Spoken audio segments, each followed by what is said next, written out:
What's good, y'all? We are here with a full album review of Whose Windowless Bathroom. Who's returned with a new body of work, hopefully ending the mostly f***ed up trilogy that has been their life for the past 3 years. The Maladjusted Jester was the start, All the Wrong Things was the succinct middle, and finally we have Windowless Bathroom. An almost 40-minute romp through the hay bale responsible for the straw that broke the proverbial camel's back. I'd be remiss not to mention that this project is free from the restraints of modern streaming services and can only be purchased on who'sisthis.com. It creates an even more emotional connection between listener and artist. The front cover is a blurred image of Parpy in a tub next to his favorite vitamin water, looking pensive and is very low quality, but endearing nonetheless. It's a small nuance meant to reinforce how down to earth this project is meant to be. Track 1, a strong, ethereal, inward glance at an MB recapping on just how much they've lost in a short amount of time. The production here was quite the static shock to the system. It's a crispy mix, veritably orchestral instrumentation abound. Listening to these projects has felt like seeing a Pokemon evolve in a way. You never know what you're gonna get, and regardless of the design, the power and the ferocity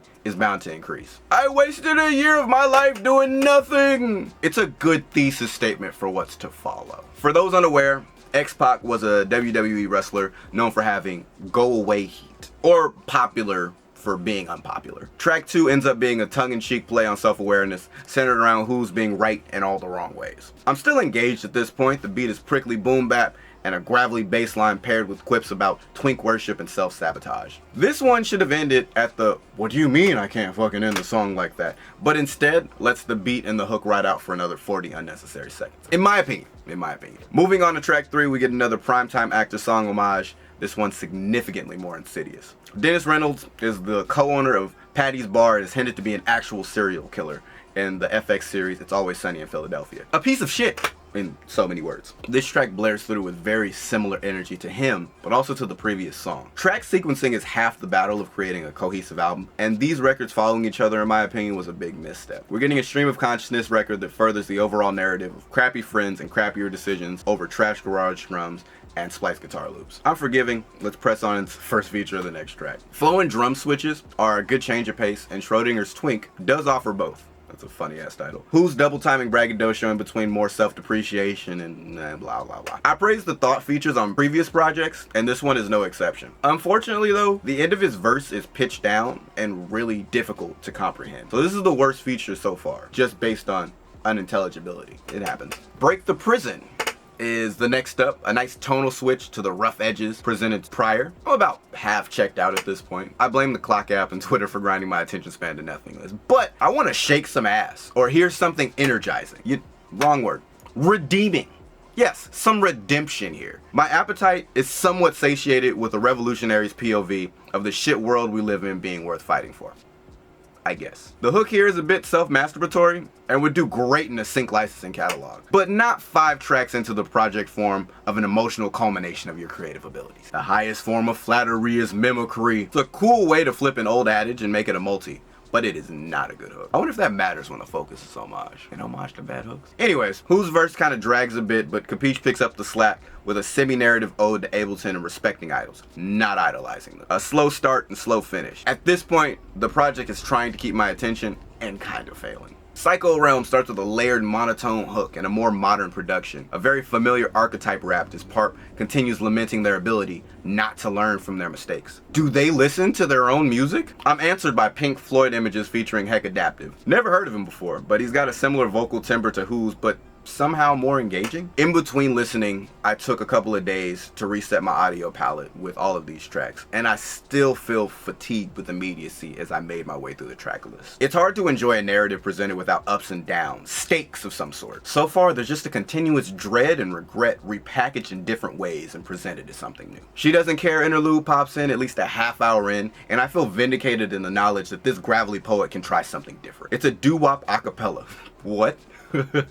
And it's the most interesting concept I've heard in what feels like ages. There's at least 3 layers of unique tones here, and I almost guarantee we won't hear them again for the duration of this project. My expectations are at an all-time low as I strike the matchbox. Now, To shoot who's bail, there's some solid storytelling here. They're aware they keep running from the truth in pursuit, and this track feels like such a leap of understanding that it's hard not to like. But I needed this like 5 or 6 songs ago. It'd be some shit to enjoy the conclusion of this project for a reason outside of it being over. And wouldn't you know it, here's Bad Headspace Island. Much closer to the sound established by the introduction, it's a spacey piano back confessional that takes away all the drapery and double talk and just feels. Parpy on social media is straightforward and blunt in a way that makes you want to follow their journey. But musically, they tend to get lost in the sauce a bit, being a little too highbrow for dumb little old me. The sung outro without auto-tune on is a nice feather on top of this one. I also like the transition leading into Waiting for My World to End Part 2 with Zachariah, whose laid-back delivery sounds great over the flip, akin to Parp's Jiminy Cricket, recanting their own tortured thoughts back to them. Whose also shines through the drumless soul sample foregoing flowery language, instead calling out their own shortcomings with a stark relief, even dropping rhyme schemes in lieu of naked truth. It's so goddamn refreshing. Last but not least is Theater of Blackwell. I commend them for bringing the introductions refrain back full circle,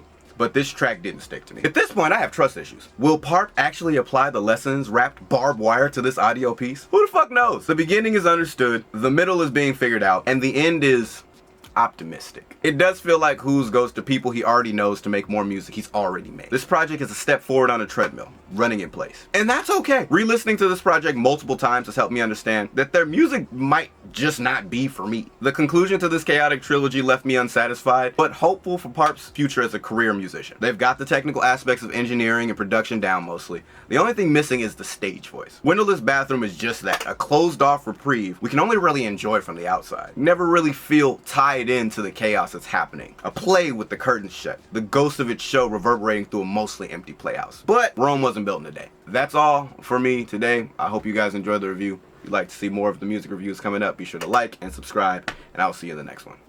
Peace. My bad. So 2 things. I give it a worth a listen. Go support artists in any case. Go support them because it's worthwhile, and that's what you should do. And 2, I misgendered Whose once towards the end. That's my bad. I like wrote it down but didn't fix it. So forgive me. Yeah, y'all have a good night.